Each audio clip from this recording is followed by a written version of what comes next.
بسم اللہ الرحمن الرحیم۔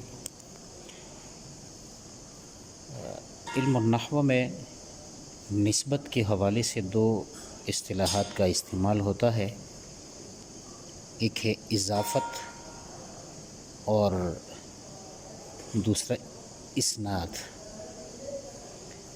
دونوں ایک اسم کی دوسری اسم کی طرف نسبت کرنے کے لیے دو اصطلاحات استعمال ہوتے ہیں، لیکن اب سوال یہ ہے کہ اضافت اور اسناد میں کیا فرق ہے؟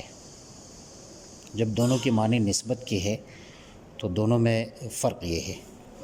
تو بنیادی طور پر اضافت اور اسناد میں فرق یہ ہے کہ اضافت میں نسبت جو ہے وہ ناقص ہوتی ہے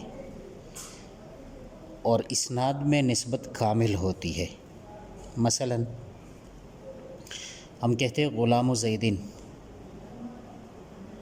غلام مضاف اور زیدن مضاف الیہ، تو اب یہ اضافت ناقص ہے اور یہ مرکب غیر مفید ہے، اس سے ہمیں کوئی فائدہ، کوئی خبر وغیرہ کا فائدہ نہیں مل رہا۔ جبکہ اسناد کی صورت میں یہ اس کا جو فائدہ ہے وہ کامل ہے۔